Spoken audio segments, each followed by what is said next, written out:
Inter-Parliamentary Union and the Asian Parliamentary Assembly and other formats. We see a great potential in enhanced cooperation in the formats of parliamentary friendship groups, as well as through specialized committees of the upper houses of our parliaments. Today, with our colleague, with the chairman of the Senate of the National Assembly of Pakistan, signed memorandum on mutual understanding, which laid a legal framework for our parliamentarian interaction and will make our cooperation more systemic. There is another important area in our work,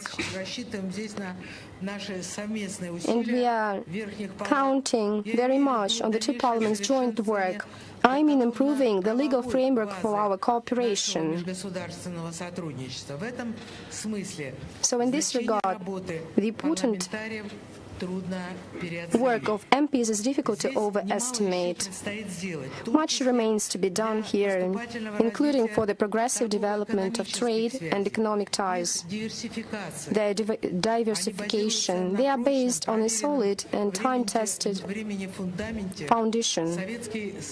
The Soviet Union, as you know, helped Pakistan to develop its oil and gas industry, build major energy facilities, and supplied agricultural machinery. In the 1970s, 1980s, the USSR assisted in building the Karachi metallurgical plant. At that time, it became some sort of a symbol of our friendship. Today, we have to modernize this factory, or a new factory plant has to be done, or specialists are ready to cooperate and to interact with Pakistani authorities. We're waiting for proposals, of course, in case you are interested. These cooperation traditions are now being again relevant for us. In the last year, Russian-Pakistani turnover has grown by more than 50%, and for the first time, it exceeded $1 billion. In January-August, it grew by another 13%. This good dynamics should be supported in every possible way. And to do that, we have a great mutual yet unrealized potential. There are many promising areas for the development of our economic cooperation. I would like to highlight such areas as energy, the agro-industrial complex, among others. Those are areas which were discussed during the meeting of our presidents, our heads of states in Ashgabat. And now we should add some substance to these negotiations. Last year, the first shipment of Russian crude oil arrived at the port of Karachi, and already for the full year, its share in Russian exports to Pakistan exceeded 20%. And let me say it again, in case you are interested, we are ready to scale up the supplies of carbohydrates, hydrocarbons. We have increased grain supplies to the Pakistani market. In this regard, I would like to note that despite unfavorable weather conditions, Russian farmers have harvested already over 132 tons of grain. This guarantees Russia's reliability as one of the world's key agricultural exporters. To increase the harvests in Pakistan, we are ready to scale up supplies of mineral fertilizers, modern agricultural machines and share our modern technology. The topic of the development of international transportation corridors is also relevant for our development. First and foremost, the North-South transportation corridor. Pakistan is a very favorable geographical location and has a considerable logistics and transit potential. As far as the North-South transportation corridor goes, it contributes to strengthening of relations of countries of the global South, of other countries of the global majority. We're ready to develop it further, and we expect also interest from your part. Maintaining a constructive political dialogue, our countries are consistently pursuing a course for stepped-up cooperation in all areas, including the humanitarian one. When I met with the Speaker of Senate, Mr. Gilani, and with Mr. Sadiq, the Speaker of the National Assembly, and the esteemed President of Pakistan, we talked at length about developing our cooperation in education, culture, and other areas of humanitarian cooperation. To my mind, I think that these areas are lagging behind in comparison with our economic and business ties.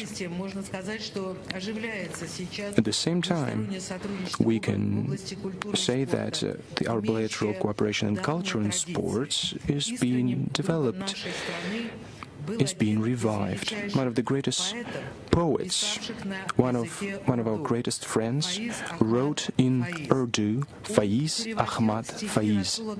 He translated Rasul Gamzatov's poetry, wrote about Russian great poet Alexander Pushkin, as well as about the heroic defenders of my native hero city of Leningrad. Russia and Pakistan can learn a lot from each other. They can enrich each other's cultures and open new horizons for our friendship. That's what Faiz Ahmad Faiz wrote about. We are developing our cooperation in science and education. We can notice progress in the bilateral agenda in the field of higher education, the recognition of diplomas and academic degrees. Friendly ties are being established between young people. We're glad that the Pakistani delegation has taken part in the World Youth Festival in the city of Sochi. More and more Russians are showing interest in Pakistan. I would like to note that the recent abolition of the visa fee by your country should have a positive effect on the tourist flow, including from Russia. And of course, the agenda includes opening direct flights between our countries and between our cities, which will give even more impetus to our tourist exchange. It has a very considerable economic significance and a very important human dimension. It strengthens our friendship and helps our citizens to learn more about history and culture of each other. The Federation Council, our relevant committees, advisory and expert bodies pay great attention to the topic of interfaith and interethnic relations. In our legislative work, we Russian MPs are guided by traditional spiritual values. I know that these important issues are also permanently in the focus of your attention. That's a good foundation for exchanging legislative experience among us. Parliaments play a responsible role in maintaining dialogue with faiths and religious leaders. Russian legislators, together with religious institutions, strive to preserve traditional spiritual and moral values, the family, motherhood, and childhood. Thus, in Russia, this year has been proclaimed the Year of the Family. Russia has historically emerged and developed as a state civilization with a multinational and multi-confessional people. In my country, there are more than 200 nations and ethnicities, and people of different faiths, different confessions, different ethnicities, speak in different languages, live in peace and agreement and in harmony. The Islam is an integral part of our country. We have more than 20 million Muslims in our country. The Muslim Ummah is an integral part of our society. It's making a huge contribution to maintaining peace and harmony, defending the fatherland, preserving cultural diversity, and strengthening the institution of family and educating youth. Here in Pakistan, I am especially pleased to feel the respect shown to women. It is nice to see female senators in this room. I know that the Constitution of Pakistan, whose half-century anniversary was celebrated last year, guaranteed the representation of women in Parliament. And this is very important. This is great. The number of places for women is steadily growing. Today they are significantly represented in both federal and provincial assemblies. It is important that a huge number of Pakistani women have broad access to education, politics, and social activities. Historically, as elsewhere, it was not easy. A striking example is the fate of the first female Prime Minister of Pakistan and the Muslim world, Benazir Bhutto.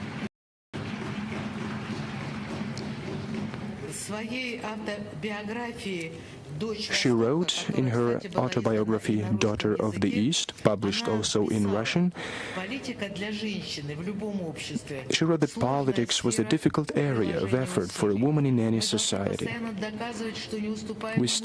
We always have to prove that we are not weaker than men, we have to work harder and longer and make a lot of sacrifices. I think it was true for women in different countries, but now we see the situation improve, and I'm very glad to see the same thing happening in Pakistan. We had a lot in common. Dear colleagues, Russia and Pakistan are federal states. Parliaments in both Russia and Pakistan are bicameral. I know that your chamber, the Senate, is also called the Federation Chamber. Once again, bearing in mind the federal structure of your state, I know our Federation Council is also called the Chamber of Regions. We pay significant attention to the development between our regions and foreign partners. We see a growing interest to expand cooperation with Pakistani regions. Very promising for us are very tight interregional connections. St. Petersburg and Sindh province. In 2017, there was an agreement signed for closer cooperation. I think that we parliamentarians should support this line, and to continue developing ties between other regions, we will give any support that is needed. And I would like also to ask you for support in this regard. We have similar goals, joint tasks, and plans in many ways, so there will be joint actions. I would like to thank the Senate, the National Assembly of Pakistan, all the senators. And I would like to address Mr. Gilani, His Excellency, the Speaker of the Senate. I'd like to thank you for contributing greatly in strengthening and developing of bilateral ties between our countries. These relations work on a on mutually beneficial and mutually respectful footing. There is no minor or major partner. We respect sovereignty, traditions and culture of Pakistan and history, and we feel the same coming from the Pakistani side. We fully count on further work to develop cooperation between Russia and Pakistan for the benefit of our countries and peoples. Our meeting started with the national anthem of Pakistan. The national anthem starts with words. Starts with the following words: "Be blessed, sacred land of Pakistan." I would wish every family and every person wealth, happiness, and health.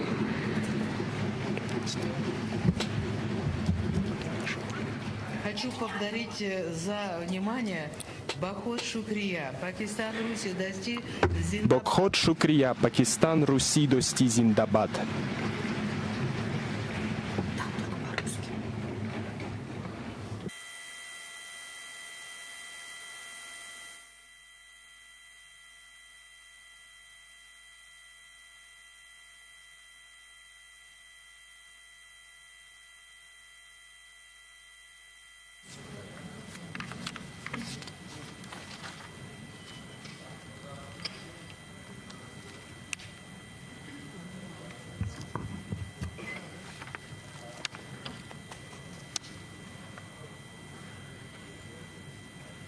Now, I request Senator Azam Nazir, Minister for Law and Justice, to present vote of thanks. He is representing the ruling party, Pakistan Muslim League Nawaz. It will work now. Assalamu alaikum. Bismillahir Rahmanir Rahim. Madam Speaker, Honorable Chairman, Senate of Pakistan, distinguished members of the Russian delegation, dear colleagues from Federal Cabinet and Senate of Pakistan, Excellencies, Assalamu alaikum, and a very good evening. It is a profound honor for me to address this August meeting today, which is of great significance. We are privileged to host Madam Valentina to her esteemed delegation in the heart of Pakistan's democracy, the Senate of Pakistan. Madam Speaker, your presence in this House marks a historic moment in Pakistan-Russia relations. On behalf of Senate of Pakistan, I extend our deepest gratitude to you and your esteemed delegation for engagement and dialogue which reflect the spirit of friendship, respect, and mutual cooperation between our nations. This visit also marks a new chapter in inter-parliamentary relations between Pakistan and Russia. It is both timely and symbolic, as we have recently concluded the signing of a memorandum of understanding between the Senate of Pakistan and Federation Council of Russia. This MOU will serve as a cornerstone for deepening collaboration, facilitating delegation exchanges, joint consultations, and institutional learning between our legislative bodies. Excellencies, the relationship between Pakistan and Russia is rooted in mutual respect, shared interests, and a collective desire to contribute to regional stability and economic prosperity. Over the past 76 years, our two countries have worked together across various domains, strengthening economic cooperation, promoting cultural exchanges, and advancing regional connectivity. This visit is a significant opportunity for both our nations to build upon the progress we have achieved. It offers us the chance to explore new avenues of collaboration, not only in energy and trade, but also in education, cultural exchange, technology, and many others. We view the initiatives between us as pivotal elements in expanding our bilateral partnership. These projects not only serve to meet Pakistan's energy and infrastructure needs, but also enhance regional trade and foster integration across South and Central Asia. They reflect the growing convergence of our interest in creating sustainable and inclusive economic pathways for our people. Madam Speaker, the people and leadership of Pakistan believe firmly in peace, cooperation, and regional stability. We look forward to strengthening our partnership within multilateral forums like the Shanghai Cooperation Organization, which continues to provide a valuable platform for coordinated efforts on counterterrorism, trade, and sustainable development. With these shared aspirations in mind, I offer you our warmest wishes for the remainder of your visit to Pakistan. We are deeply honored to have hosted you, and we look forward to a future where